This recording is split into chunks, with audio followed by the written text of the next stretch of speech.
For building healthy relationships with family, we have first to realize it's non-negotiable to do it. It's not something that we can negotiate. And what is healthy depends on what is up for offer. If someone offers you poison, is it healthy for you to eat the poison just because it happened to be your sister or your brother or your mother or your grandfather or something? There's sweet and kind ways of accepting the gift behind the gift without participating in the gift. Well, once upon a time, my little daughter Mary, when she was very young, came to me and said, "Daddy, I have a present for you." I said, "Let me see this present." And she opened up her hand, this guarded present. And what was in her hand was a snail that its shell was broken. And there was a lot of slime and goop and everything there. And the snail was just barely surviving the broken shell. And she said, "I have a present." Now, what was in her hand wasn't really a snail. What was in her hand was love. Can you spot the love? And can you accept the love, the gift that lies behind the gift? We have to learn how to be very intelligent perceivers of what is the gift behind the gift. And so I said, "Mary, thank you so much. Does he have a name?" She said, "Yeah, his name is Snaily." I said, "All right, let's take Snaily out to the garden and see if we can find a nice home for him. I think Snaily might be feeling a little sick and tired, so we might need to find a shady spot." And we did all of that very nicely. And I said, "We'll come back out and check on Snaily later. And now let's get that hand washed." Because look, Snaily left a little bit of stuff on the hand. Wash the hand and then using the techniques that parents have, a distraction into lunch or something else that's other than snail. But what's been achieved in that moment is accepting the gift behind the gift. Now, when we're in a lesser evolved consciousness state, somebody comes to us with something that we don't find particularly useful, we might make the mistake of not giving the gift of acceptance. Giving the gift of acceptance is something that really takes practice. I accept the love. I accept the love. Whether or not I'm actually going to use the pretext for the love, the snail is the pretext. The snail in this case may be somebody offering you some unsought advice about your life, your love, your profession, your career, your lifestyle, your religion, whatever. Families have a way of feeling as though they need to, because of their love for you, they need to find some way of controlling you. The loving controllers tend to abound in families. And, people are set on these courses of seeing to what extent you're controllable.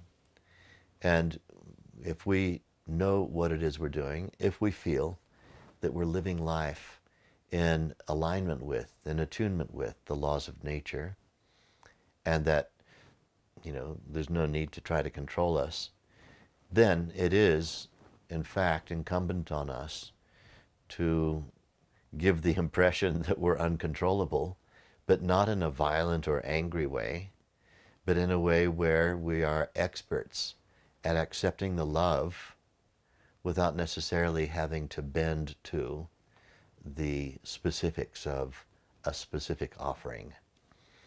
I remember once my mother, my dear late mother, whom I can talk about now because she's been passed for quite a long time now.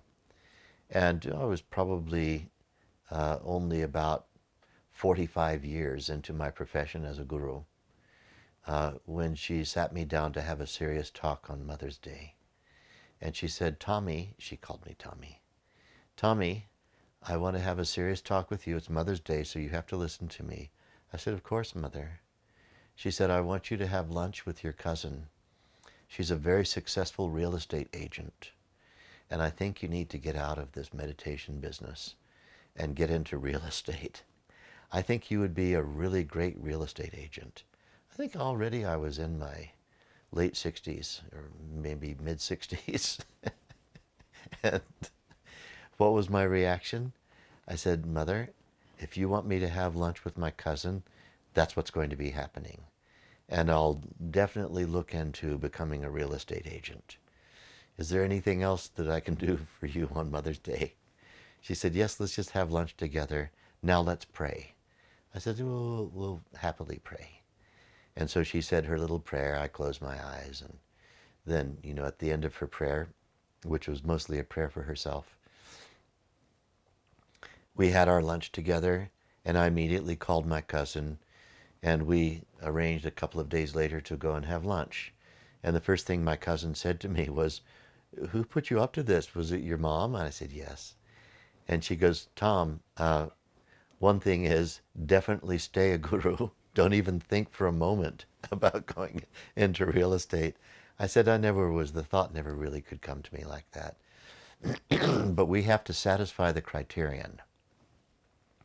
You'll report back to my mother, and I'll report back to my mother that we had the conversation. Now let's have a good lunch together. And Kathy and I, my cousin's name, we had a wonderful lunch together. And Mother was very happy that she had done her duty to convince me to get a real job and to stop with all this meditation and consciousness stuff. So the thing is, you could approach that whole thing in another way. You could get angry with your mother and say, don't tell me, and I'm living my life, and you're always trying to do this, and you're always trying to do that, and accusing her of being in the state of consciousness she's in. I already know she's in the state of consciousness she was in. I didn't have to accuse her of it. And so taking a parental approach, we have to be more parental, not patronizing. That's a different thing. That's not a good thing. But to be parental means we have to be the wisest one in the room. And we have to be open to the love behind all the suggestions. And we have to be open to the love that's inherent in all of the different behaviors. Someone has some kind of attention-getting behavior. We understand all of that. If we're the parental one in the room, we know how to deal with that. And let's not get caught up in the thought that someone who's older than us necessarily has to be wiser than us. When we're practicing Vedic meditation every day, our wisdom value is expanding at a phenomenal pace. And when our wisdom value is expanding at a phenomenal pace, it may be irrelevant for us to expect others who simply have been on the earth for longer than us to be wiser than us. If in fact you're the wisest one in the room, you should also be the most peaceful one in the room, the one who's the most accepting in the room, the one who's the kindest, the most compassionate, the one who's the listener, the one who is the least needy. If you're the neediest one in the room, in a family or relationships with family, with relatives phenomenon, setting, whatever it may be, you're the neediest one in the room, what's that about? Where is your wisdom? And so don't be the needy one. If you really are the one who's okay, the one who is fulfilled, the one who knows what their life is about, let that be on show not by boasting about it, but by behaving in a way which is accepting, which is gracious, which is telling of whatever wisdom you've happened to have acquired in your lifetime so far.